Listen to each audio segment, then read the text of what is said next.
So the key when hauling logs over rough terrain is keeping the log nice and low.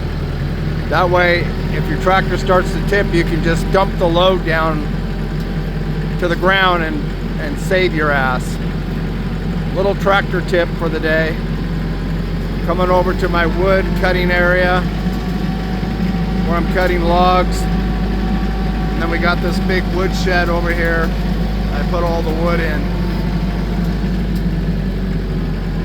So like I said, keep your forks nice and low when hauling heavy objects. That way you can just set it down real quick. You know, if I was gonna tip right now, I'd just go like that.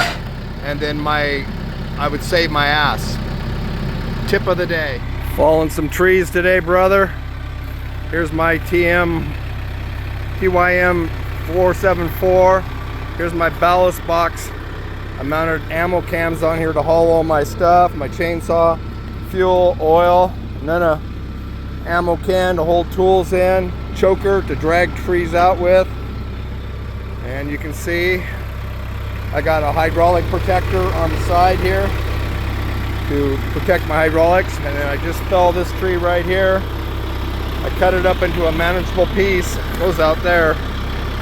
And hauling it out on my forks, taking it over to the wood cutting area.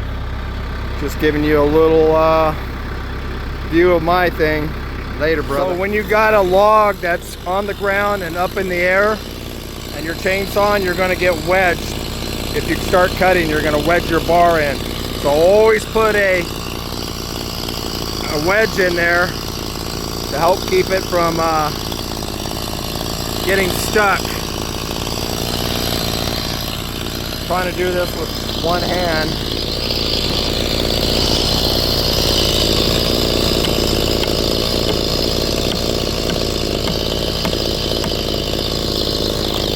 That way, when it starts to pinch, you get your saw out.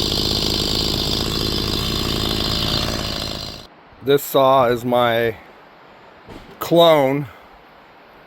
It's made in Germany, and it's equivalent to a 660 steel saw, which would cost you like $1,600 with the 25-inch bar. You can get this whole setup on Amazon for like $300 and some. And this thing is a cutting machine. And the good thing about it, all steel parts interchange with this saw. Here's the number. This is a great entry-level saw if you don't want to spend thousands of dollars on a name brand steel.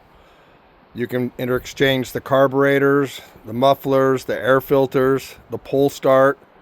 You can do everything that still sells at Tractor Supply and put on this saw, and the bars and the chains. And you can run up to a 36-inch chain if you need, but this is big enough for what I do around here. It's a beast. It's a beast. So if you want to get an entry-level bigger saw for bigger trees, this is the one to start with, brother.